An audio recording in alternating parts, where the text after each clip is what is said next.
तवैव पदारविन्दम् प्रेमामृतैकमकरन्द रसौघपूर्णम्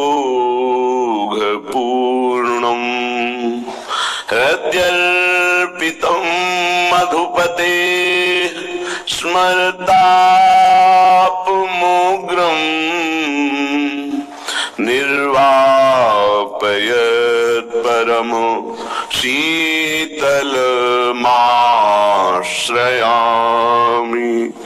परम शीतलमाश्रयामि।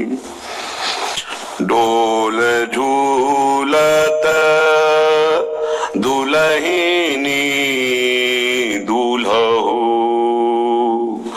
उड़त अबीर कुमकुमा छिरकत खेल परस्पर शूलहु। डोल झूलत दुलहिनी दूल्हो बाजत ताल रबाब और बहू तरनी तनयाकुलहु। श्री हरिदास के स्वामी श्यामा कुंज बिहारी को अनतब नाहिने फूलहु। कुंज बिहारी श्यामा कुंज बिहारी श्री हरिदास के स्वामी श्यामा कुंज बिहारी को अनतब नाहिने फूलहु। डोल झूलत दुलहिनी दूल्हो। उपासना के मार्ग में उपासक को ऐसी दृढ़ भावना बनानी है कि चाहे हमारे शरीर को भयानक पीड़ा मिले, अपमान मिले, तिरस्कार मिले, चाहे हमारा मन हमारे खिलाफ हो जाए, भोगों में आकर्षित कर दे या विश्व हमारी निंदा करने लगे, मुझे किंचन मात्र भी कोई भय नहीं, अपने मार्ग में अटल रहूंगा। ये शपथ पूर्वक मार्ग चलना चाहिए।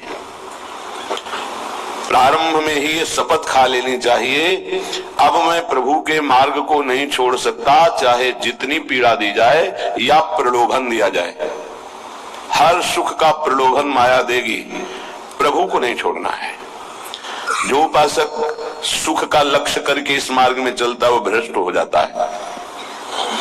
वासनाएं साधना से दब जाती है, मिटती हैं भगवत साक्षात्कार या ब्रह्मबोध से। भगवत साक्षात्कार या ब्रह्मबोध तक पहुंचने के लिए उपासक को बहुत ही स्वभाव में गंभीरता, सहनशीलता ये लानी ही होगी। अगर वो गंभीर स्वभाव का नहीं है, अपनी बातें दूसरों से बताएगा तो परमार्थ से वंचित हो जाएगा। अनुभव की बातें या अपनी कमी की बातें दोनों नहीं बतानी। इष्ट देव जान रहे हैं, गुरुदेव जान रहे हैं, दूसरा कोई हमारे हृदय का परिवर्तन नहीं कर सकता। अगर हमारे हृदय का परिवर्तन कर सकता है तो हमारा आराध्य देव कर सकता है। आराध्य देव सर्वज्ञ है, इसलिए मुझे कहने की जरूरत नहीं। जो अनुभव हो रहा है उसे गुप्त रखो, क्योंकि वही अनुभव परमात्मा साक्षात्कार की मंजिल दृढ़ कर देगा। अगर अनुभव बताने लगे तो खाली हो जाओगे, परमार्थ में चलने की योग्यता खो दोगे। इस बात को धैर्य पूर्वक समझिए। चाहे जितना कष्ट हमें मिले, शारीरिक या मानसिक, हम प्रभु के मार्ग को अब छोड़ने वाले नहीं। ये शपथ खानी चाहिए। हम प्रभु के मार्ग में जैसे हैं वैसे ही चलेंगे। जितना सुधार प्रभु कराते जा रहे हैं उतना होता जा रहा है। हम प्रभु के मार्ग को नहीं छोड़ेंगे, चाहे जैसी परिस्थिति आ जाए। हम गिर सकते हैं, फिसल सकते हैं, लड़खड़ा सकते हैं, पर ना तो रुक सकते हैं और ना लौट सकते हैं। ये शपथ खानी चाहिए। अगर ये निष्ठा नहीं है तो फिर बहुत बड़ा भयावह दृश्य उपस्थित करेगी माया, भीतर और बाहर से। समय आएगा आप लड़खड़ा जाएंगे, आपको प्रलोभन ऐसा मिलेगा कि आप इसे छोड़ करके माया में रमण करें। प्रलोभन में बहुत मिठास नजर आती, पर होता बहुत जहर है। सकामता उत्पन्न होते ही जो जलन होती है वो सकामी पुरुष नहीं जानते, वो भगवत मार्ग के पथिक जानते हैं कि कामना कितना बड़ा जहर है और कैसे जलाती है रात दिन। इसलिए उपासक को निष्कामता पर ही अपनी स्थिति स्थापित करनी चाहिए, सकामता को तत्काल काटना चाहिए। अगर सकामता रही तो 20 वर्ष साधन करने के बाद भी वो भ्रष्ट हो जाएगा। इस शब्द को बहुत सूक्ष्मता से अनुभव पूर्वक बोल रहे हैं। छोटी सी दबी हुई वासना 20 वर्ष साधन करने के बाद भी वो अपना प्रबल रूप धारण कर लेगी और साधक को गिरा देगी। ढूंढ ढूंढ कर अंदर की वासनाओं को नाम जप के द्वारा भस्म किया जाता है। भजन के बल से उनका हृदय से पूर्ण अनादर करना होता है। अनादर ही उनका नाश है, आदर करना ही अपना नाश है। बस ये ध्यान रखना है। सकामता ही हमारा पतन है, निष्कामता ही हमारी स्थिति है। धैर्य पूर्वक सहन करना ही यात्रा है। सहन न कर पाना, टूट गए या प्रलोभन में आ गए तो इस मार्ग से गिर जाएंगे। देखो श्रीपाद प्रबोधानंद जी महाराज कैसी निष्ठा का वर्णन करते हैं, धाम की निष्ठा। कह रहे हैं कि छिद्येत खडशः इदं यदि मे शरीरम घोरा विततयो यदि वा पतन्ति हाहंत न तथापि भूयात् वृंदावनादितर तुच्छ पदे पिपाशा। बहुत उच्च कोटि की वृंदावन की निष्ठा है श्रीपाद प्रबोधानंद जी की। बलिहारी है इन महापुरुषों की कि इन्हीं के वचनों की जूठन पाकर अपने हृदय में कुछ निष्ठा आती है। नहीं तो ये शरीर राग हमें धाम निष्ठ, गुरु निष्ठ, नाम निष्ठ, भगवत निष्ठ ये नहीं होने देता। इस शरीर संबंध ही भगवत संबंध दृढ़ नहीं होने देता। अनंत जन्मों से हम भटक रहे इन्हीं शरीरों के संबंध में। ये पत्नी, ये पुत्र, ये पिता, ये माता, ये रिश्ते, ये नाते, ये सामग्री, ये भोग, ये बैंक बैलेंस, इसी का आश्रय लेकर हम भगवान से विमुख हो चुके हैं। कैसी अद्भुत निष्ठा। छिद्येत खडशा इदम यदि में शरीरम घोरा विपद विततयो यदि वा पतंती। यदि मेरे शरीर को पीड़ा पहुंचाई जाए वृंदावन में, अस्त्र शस्त्रों के द्वारा छेदन भेदन किया जाए, तो भी मैं कभी वृंदावन को नहीं छोड़ सकता। ये बात समझ लीजिए। बहुत बड़ी उपलब्धि है, बहुत बड़ा सौभाग्य है यदि आपको यहाँ एक दिन भी वास करने को मिल जाए। फिर जिनको आजीवन वास मिल गया है तो दुर्भाग्य है कि वो प्रिया प्रीतम का चिंतन नहीं करते हैं, सत्संग नहीं सुनते, श्री जी की लीलाओं का गायन चिंतन नहीं करते, व्यर्थ में समय नष्ट करते हैं। दिव्य कृपा हो गई वृंदावन वास की, पर उसका लाभ नहीं ले पा रहे। वृंदावन बस गए इतनो बड़ो सयान, जुगल चरण के भजन बिन निमिष न दीजे जान। पलक झपकने के समय को निमिष कहते हैं। इतना भी समय प्रिया प्रीतम के भजन से अगर खाली गया तो हमारा दुर्भाग्य है, हानि है, विपत्ति है। अगर निरंतर हमारा स्मरण वृंदावन में चल रहा है तो वास्तविक तन मन के बन से ये अब वृंदावन वास हो रहा है। इसीलिए उपासकों से प्रार्थना करते हैं कि उठते बैठते चलते फिरते नाम जप करते रहो। प्रिया प्रीतम को मत भूलो। ये तुम्हारा बैंक बैलेंस तुम्हारे साथ नहीं जाएगा, ये तुम्हारी प्रवीणता संसार के व्यवहार की ये नहीं जाएगी, ये तुम्हारा शरीर सुख या संपत्ति सुख ये तुम्हें प्रियालाल से वंचित कर देगा। इसका भरोसा मत करो, ये मायाकृत है। भरोसा करो प्रभु का, भले सब कुछ बना रहे, उसका भरोसा मत करो। ये सब टिकाऊ नहीं है, परिवर्तनशील है। ये शरीर नाश हुआ, इसको इतना प्यार मत करो कि प्रभु के प्यार का मार्ग ही छूट जाए। कैसा मंद बुद्धि हो जाती है उपासक की, कैसा विचार हो जाता है कि वो शरीर पोषण के लिए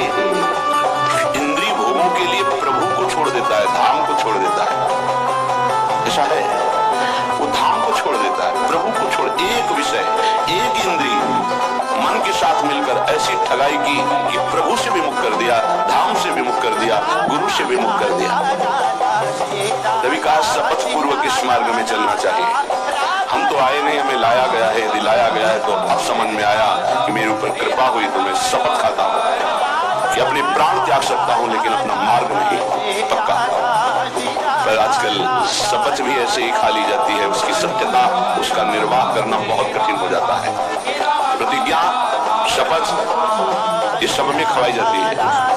अगर किसी भी डिपार्टमेंट में है तो उसको शपथ खवाई जाती है। आप ये गुप्त बात कभी किसी को नहीं बताएंगे, आप ऐसे चलेंगे, आप राष्ट्र की रक्षा करेंगे, आप शपथ खाइए कि धर्मपूर्वक, सत्यपूर्वक अपने राष्ट्र के लिए प्राण समर्पित करेंगे। आप तो परमार्थ के प्रतीक हैं, अनंत ब्रह्मांडों के स्वामी की चरणारविंद के समीप परम पद प्राप्त करना है, तो आपको तो शपथ खानी ही होगी। क्यों? यदि शपथ पूर्वक नहीं चलोगे तो आपको माया भ्रष्ट कर देगी। शपथ पूर्वक चलने पर है कि गिरूंगा, लड़खड़ा जाऊंगा, लेकिन पैर से नहीं चल पाऊंगा, तो घसील के चलूंगा, लेकिन चलूंगा प्रभु की तरफ ही।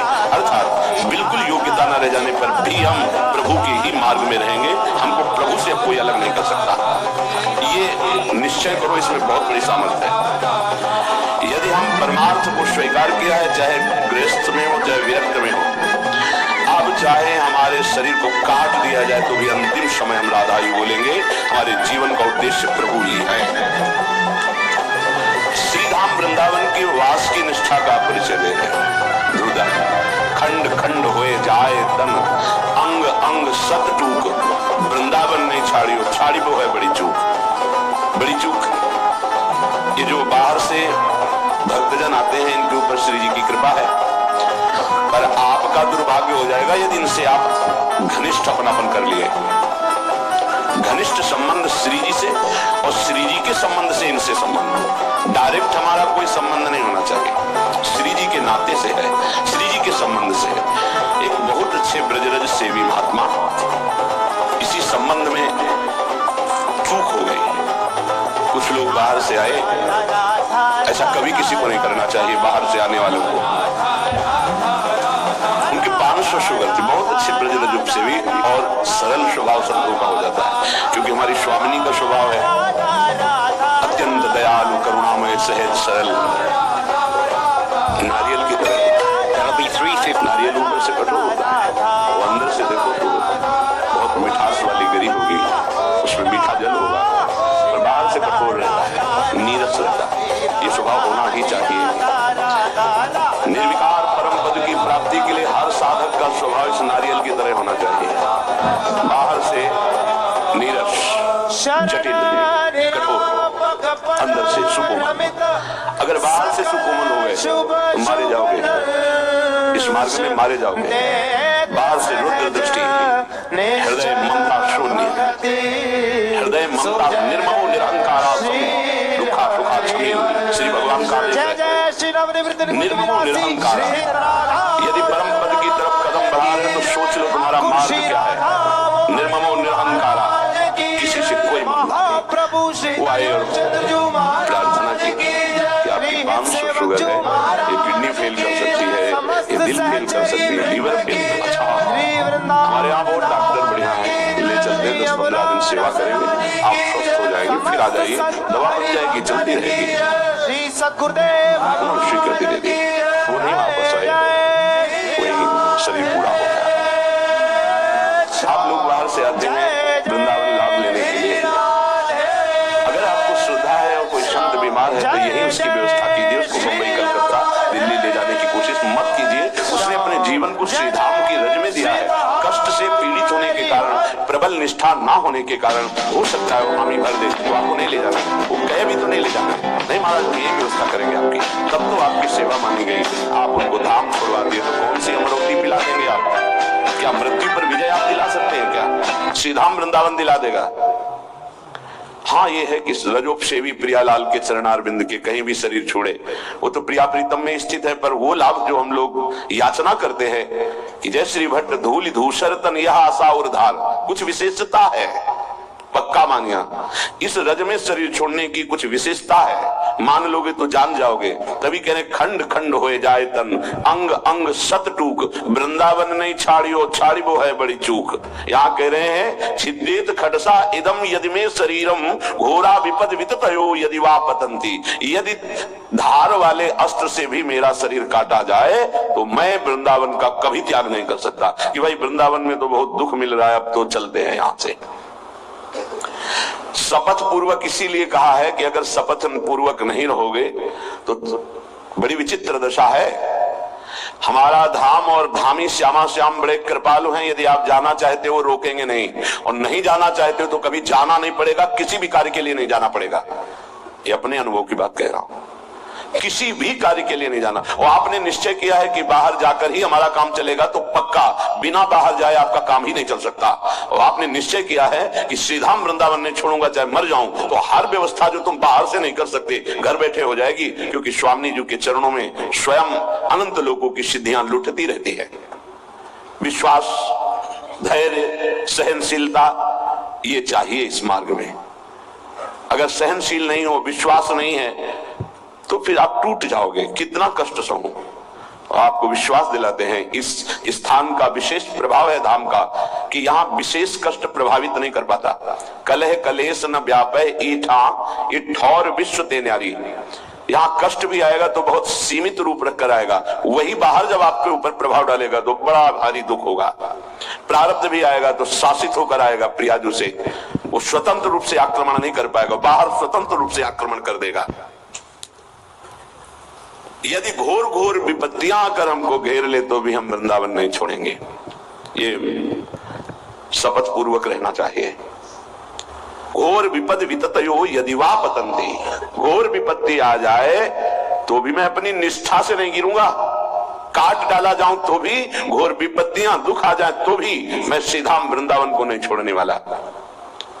हा हंत हंत न तथापि भूयात् वृंदावनादितर तुच्छ पदे पिपाशा। हाय हाय, श्रीपाद कह रहे हाय हाय, जो वृंदावन का वास मिला और उसे छोड़ करके किसी भी लाभ के लिए बाहर जाते हैं तो हाय हाय।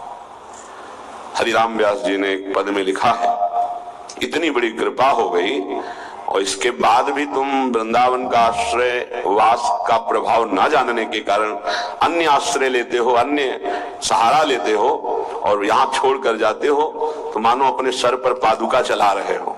अच्छा, स्वयं पतित पत्रकाण्यमृतवत् सुधा भक्षयन् तृषाह मिहिर नंदिनी शुचिपयोंजलि भी पिबन कदा मधुर राधिका रमण रास केली स्थली।